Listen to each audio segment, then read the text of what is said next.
5 things you need to know if you want to survive gay lifestyle.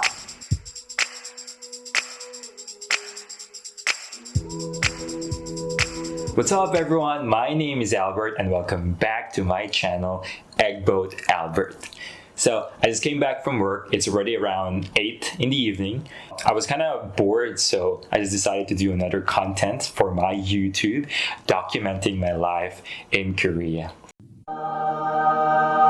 I was trying to do some reflection, like self-reflection, and I realized that I've been living in Korea for a decade. And today I just want to share to you guys things I've learned about Korea, the things that you need to know about Korean culture if ever you are interested in moving to Korea. 5 things you need to know if you want to survive gay lifestyle. Number 1. Nunchi. Repeat after me. Nunchi.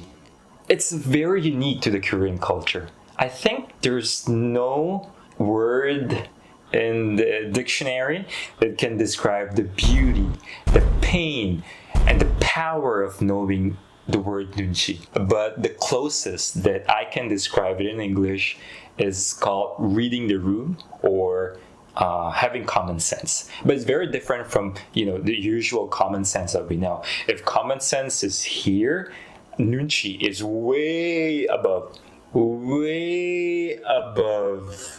It's the ability to read the room and understand the atmosphere and emotions of people even without them saying a word.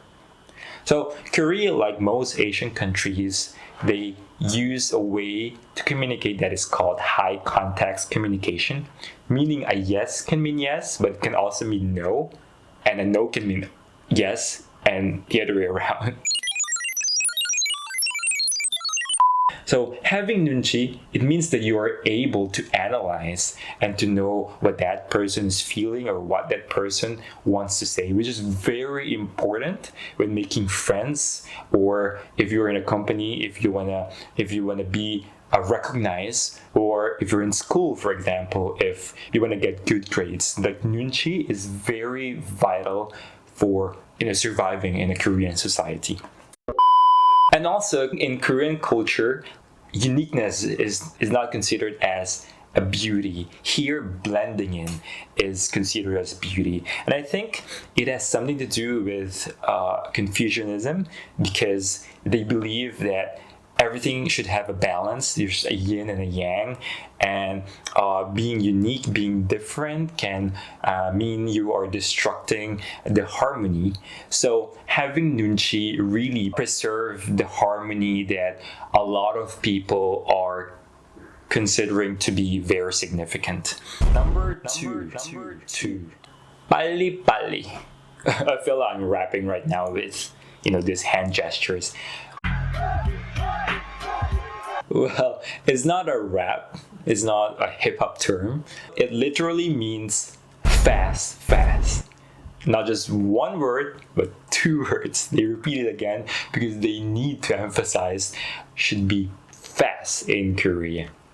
Well, Korea grew from being one of the poorest countries on earth to becoming one of the richest in just one generation.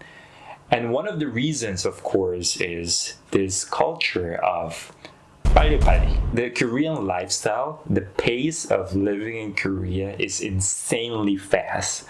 There are good sides and bad sides of pali-pali muno. The good side, I think, is that you can use your time efficiently. The service industry is very fast. The transportation is very fast.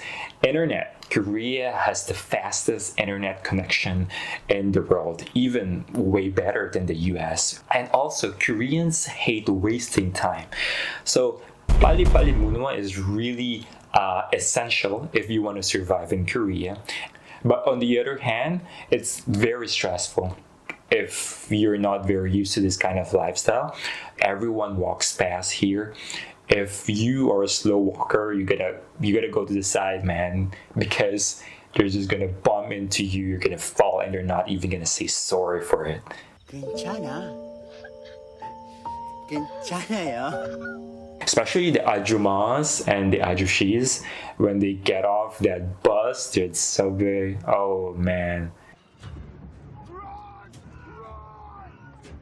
Everyone's busy, they have to do, and they have a lot of things to do in life. Number 3. Well, the next thing that I want to talk about is called 술 모임. 술 모임 means alcohol, party. Korea has a drinking culture. And drinking alcohol is a skill in Korea. And if you are a good drinker, if you love to binge drink, if you love to party until you pass out, then Korea might be a place for you. Like for real, you can't imagine how important it is to drink in order to be close with your bosses or, make a lot of friends that will last for a long time. I mean, you don't necessarily need to drink or force yourself to drink to survive in Korea, but if you're a good drinker, it's going to be a plus. Again, let me repeat it. You don't need to be alcoholic to survive in Korea. You just be who you are, and then people will still love you. But I'm just trying to say that if you drink, if you're a good drinker, then it's going to be a plus. Number four. Hold on. I'm just going to drink my tea before I continue. What's 나이? 나이 means age in Korean. So as a foreigner, there are 2 questions that I get all the time. Number 1, 어디에서 왔어요? Which is, where are you from? And number 2, 혹시 나이가 어떻게 되시나요? Like way before you ask your name. It's really just a way for Koreans to know how to act in front of you, whether they should use 존댓말 or use 반말. Plus, Korea has a wild way of calculating the age. It's really confusing. Like for me, sometimes I don't even know how old I am. Automatically, you get 1 year extra. So for example, I'm 27, and then you add 1 more year, and that's Korean age. But on January 1st, everyone gets 1 more year. So if you're 28 in Korean age, on January 1st, you're going to be 29, even though your birthday hasn't passed yet. So sometimes they add 1 year, and January 1st, they add 1 more year. So you get 2 more years. So I'm 27, and then in Korea, I'm going to be 28. And then on January 1st, I'll be 29. Number five. Finally, the last thing that I want to talk about, Korean culture. It's not a word, actually, it's a phrase. It's called 열심히 하자. Well, it means let's work hard. Before coming to Korea, I've never really thought about self-development that much. But after I came here and saw all these people trying to improve their lives, it made me realize that I should not just focus on happiness, but also on achieving something meaningful with my life. Like Koreans really are very passionate, and they have like this huge dedication when they do something, whether it's school, whether it's just a hobby, whether it's work, career, or whatsoever. I like that they're very hardworking and passionate about it. But on the other hand, I feel like they should just chill sometimes as well and release the stress, because it should be a balance of everything. To end this video, overall, living in Korea has been a crazy roller coaster ride.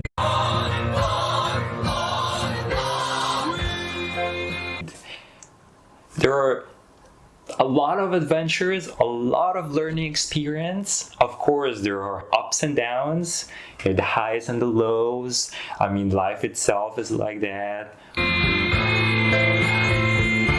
I know that there are a lot of things about Korean culture that you won't really understand until you encounter it firsthand. But I hope that the things I talk about gave you some insights on how it is living in Korea, about Korean culture. Thank you so much for watching my video, and I hope to see you again in the future.